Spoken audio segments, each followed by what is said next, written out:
prije svega hvala ti svima vama na pozivu, na ovoj lijepoj prezentaciji i druženju. Dajte nama reci par rečenica kaj imamo večeras to za vidjeti. Pa evo, večeras imamo svjetsku premijeru zvučnika, Dalijev zvučnika, kao što možete vidjeti. To su znači Cupid, to je nešto novo iz Dali kuhinje.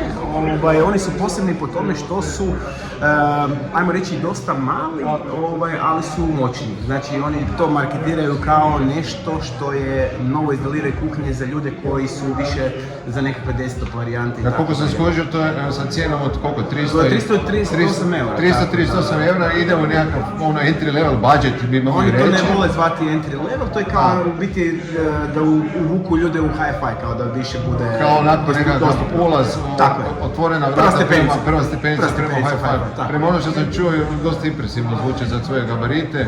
Je, zvuče, ajmo reći, u prostorijama do 30-40 kvadrata stvarno imaju, cijela slika je totalno soundstage pokriven, mislim ljudi ih trebaju čuti. I dolazi više boja, kako sam vidio. Više boja, da, imamo vesele boje. Klopit će se svaki interijer. Tako, imamo 5 boja, za svaki džep, za svaki interijer definitivno bi trebali to provjeriti. Kaj imamo još zanimljivo? Imamo svega, imamo nove slušalice od Sennheisera, HDB 630, to je nova slušalica. Sennheiser, ajmo reći high-res slušalica, Bluetooth.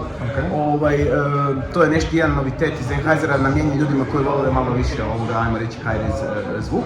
Imamo novo praćalo, čak i ovdje možemo ga pokazati, evo tu novo praćalo, Musical Fidelity B1XI, to je ajmo reći prvi Bluetooth stereo praćalo sa integriranim Bluetoothom.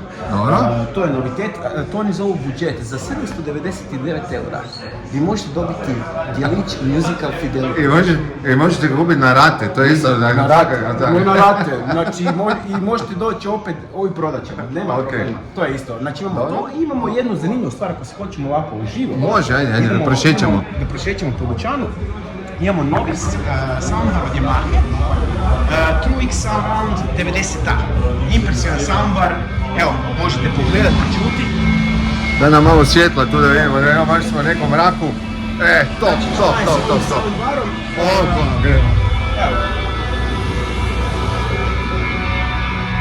Imamo jednu zanimljivu stvar od njega. Surround.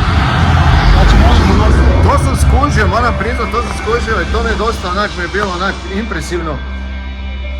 Cijeli ovaj setup, znači soundbar, subwoofer i 2 satelita je negdje 3.500 eura. Ne, manje. 2.500 eura, znači 2.500 eura.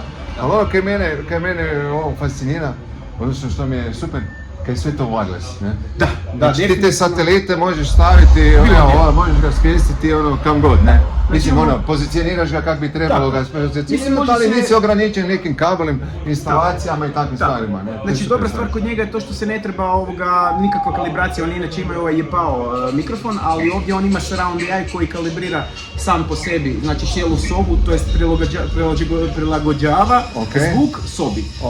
Surround zvučnik kako se stavi ovdje, on će i dalje pratiti movement, znači on će njemu javiti signal i znači možemo ga miksati bilo gdje. Ovaj zvučnik isto tako može biti i znači Bluetooth zvučnik klasični koji možete nositi sa sobom, imate i bazu za njega za punjenje, baterija traje 2 dana, tako da... Znači fora u tome kad ti možeš u stvari možeš izuzeti jedan zvučnik iz cijelog sustava, recimo taj satelit, odeš na moru vikendicu i odeš na mix. Fura mi dva, ako treba. Imate još sve što zanimljivo, ovo su top noviteti, najzanimljivije od svega. Čuj, znaš kaj, meni od ovog svog snimanja i pričanja, meni su slušao. A mi neke povesti popet, Bože. Vidimo se.